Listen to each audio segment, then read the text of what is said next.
రాష్ట్ర కేబినెట్ ముఖ్యమంత్రి రేవంత్ రెడ్డి గారి ఆధ్వర్యంలో తెలంగాణ కేబినెట్ బీసీలకు 42% రిజర్వేషన్ రాజకీయ పరంగా ఇస్తామని చెప్పి ప్రకటించడం హర్షణీయం.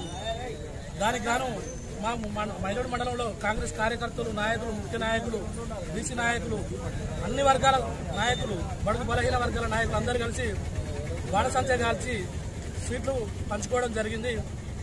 కాంగ్రెస్ పార్టీ అంటేనే బడుగు బలహీన వర్గాల పార్టీ అని అనేది మనకు ఇప్పుడు కాదు, గతంలో నిరూపితమైంది.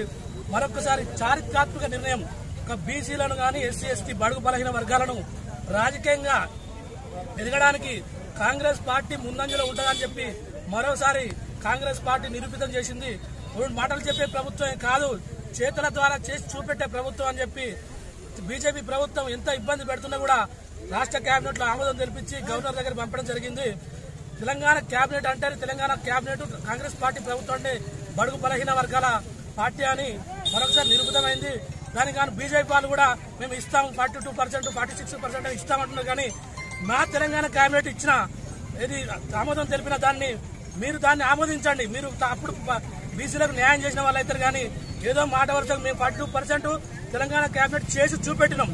మీకు దమ్ము ధైర్యం ఉంటే బిల్లును ఆమోదించి బడుగు బలహీన వర్గాలకు రాజకీయంగా కానీ, ఆర్థికంగా కానీ, సామాజికంగా కానీ బీసీలు, ఎస్సీ ఎస్టీలు ఎదగలేదు.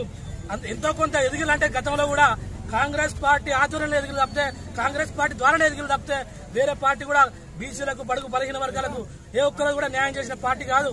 కాబట్టి ఇంత చారిత్రాత్మక నిర్ణయం తీసుకొని బీసీలకు కానీ, ఎస్సీ ఎస్టీలకు కానీ, బడుగు బలహీన వర్గాలకు కానీ రాజకీయంగా బీసీలు, ఓసీలు, ఎస్టీలు అంటే ఓన్లీ ఓటు బ్యాంకే కాదు, రాజకీయం కూడా చేయొచ్చు అని నిరూపించిల్లు. దాని ద్వారా కొద్దిమందికి బీసీలు కానీ, ఎస్సీలు కానీ, ఎస్టీలు కానీ రాజకీయంగా లబ్ధి పొంది సమాజంలో గుర్తింపు తెచ్చుకోవడానికి కాంగ్రెస్ పార్టీ కృషి చేస్తుందని ఇంత పెద్ద నిర్ణయం తీసుకున్న రేవంత్ రెడ్డి గారి కేబినెట్ గారికి మరియు మా ఎమ్మెల్యే కేఆర్ నాగరాజు గారికి ధన్యవాదాలు తెలుపుతూ, ఇంత మంచి అవకాశం రానున్న స్థానిక సంస్థల ఎన్నికల్లో ప్రజలు కూడా గమనించాలి. ఒకటి రానున్న స్థానిక సంస్థల ఎన్నికల్లో ఇంత మంచి నిర్ణయాలు తీసుకుంటున్నాం. సన్నబియ్యం చెప్పలేదు, సన్నబియ్యం ఇచ్చినాం. మేము ఇచ్చిన హామీ ప్రతి ఒక్కటి నెరవేర్చుకుంటూ వస్తున్నాం. కాబట్టి రానున్న స్థానిక సంస్థల ఎన్నికల్లో కాంగ్రెస్ పార్టీ అభ్యర్థులను గెలిపిస్తేనే మీకు అభివృద్ధి పడుతుంది, సామాజికంగా, ఆర్థికంగా లాభపడుతుంది. కాబట్టి కాంగ్రెస్ పార్టీ అభ్యర్థులను గెలిపించాలని ఈ అవకాశం వచ్చిన పెద్దలందరికీ ధన్యవాదాలు తెలుపుతూ జై కాంగ్రెస్, జై కాంగ్రెస్. ఆధ్వర్యంలో ఆదేశాల మేరకు బీసీ 42% అసెంబ్లీలో నిన్న ప్రవేశపెట్టి తీర్మానించడం జరిగింది. కాంగ్రెస్ పక్షాన వారికి రాహుల్ గాంధీ గారికి